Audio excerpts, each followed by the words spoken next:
Hey, welcome! Today, we're diving into a feeling that's become a quiet epidemic for so many of us, anxiety. We're going to look at the data behind its incredible rise, and then, more importantly, explore a really powerful, science-backed way to take back control. So, let's get right into it. I want to start with this number. Just look at it. Over 359 million. You know what that is?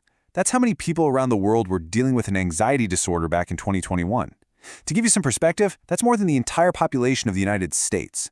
This isn't just some abstract statistic. It's a huge global health crisis happening all around us. And behind that massive number are real, personal stories. This quote just nails it, doesn't it? Anxiety isn't just a number. It's this overwhelming physical and mental experience. It really does feel like a wave crashing over you. And when you're in it, it feels completely out of your control, just pulling you under.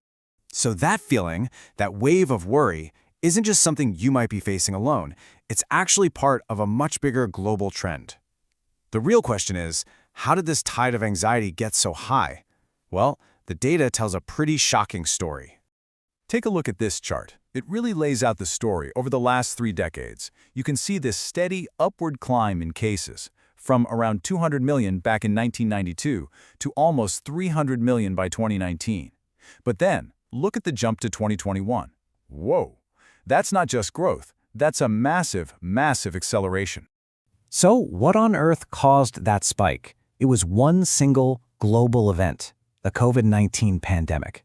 It triggered a staggering 25.6% increase in anxiety cases in just 1 year. Think about that. It was this shared, worldwide stressor that hit everyone, everywhere, all at once, and it completely changed the game for our collective mental health. Okay, so if we want to find a way out of anxiety, we first have to understand how we get trapped by it in the first place. And it turns out, anxiety loves to run on a predictable and really powerful loop. So here's how this cycle works. It all starts with a thought. Let's say, I'm going to totally embarrass myself at this party. That thought immediately triggers a feeling. You know, that pit in your stomach, that fear. And what does that fear do? It drives a behavior. You decide, nope, I'm staying home. And in that moment, you feel relief. But that relief reinforces the original thought. See? It was dangerous. I was right to avoid it. And just like that, the anxiety loop gets stronger, which makes it even harder to go out next time. But here's the really good news. That loop, it can be broken. We can actually learn to interrupt that pattern and, in a way, rewire our brain's response to these triggers. And one of the most effective, proven ways to do that is something called Cognitive Behavioural Therapy, or CBT.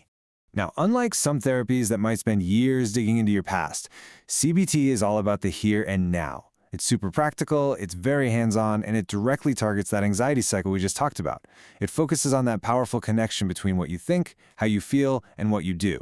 The whole point isn't just to talk. It's to build real-world skills you can use to manage anxiety yourself. And the evidence? It's crystal clear. This stuff works. CBT isn't just for some vague feeling of stress. Nope, it's a clinically proven treatment for a whole range of specific conditions, from generalized anxiety disorder and panic attacks to social anxiety and even specific phobias. Okay, so this skill building sounds great, but what does it actually look like? The whole idea of therapy can feel a bit mysterious or even intimidating, so let's pull back the curtain and demystify what actually happens. You can think of a session as a kind of collaborative mission. You and your therapist basically become detectives. Together, you investigate those automatic negative thoughts that pop into your head and trigger your anxiety. You'll work together to find the evidence, or more often, the lack of evidence, behind your fears. Then, you'll start building a toolkit of new strategies to challenge those thoughts and change your behaviors. And crucially, you practice these skills between sessions, so they start to become second nature. So you might be thinking, hey, can I just read a book or use an app for this? And look, self-help is a fantastic starting point. It's like getting a map of the territory. But therapy? That's like getting a personal guide for your specific journey.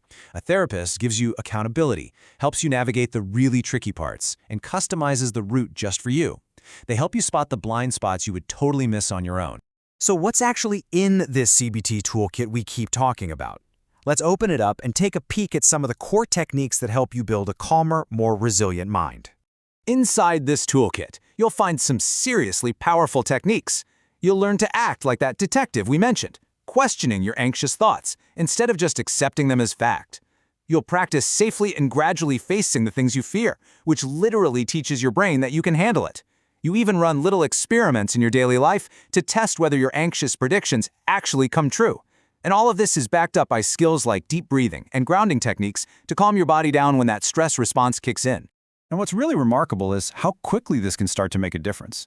Now, of course, everyone's path is different, but a lot of people start to feel a real tangible shift in as few as 6 sessions. The big takeaway here is that this isn't some years-long process. It's about gaining practical, empowering skills in a pretty focused amount of time. Which brings us right back to where we started. On one hand, we have this massive global health problem. On the other, we have incredibly effective evidence-based tools like CBT that can treat it. So the final critical question isn't whether we can help. It's how do we bridge this enormous gap between the millions of people who need support and the care that can truly change their lives. That's the real challenge ahead of us.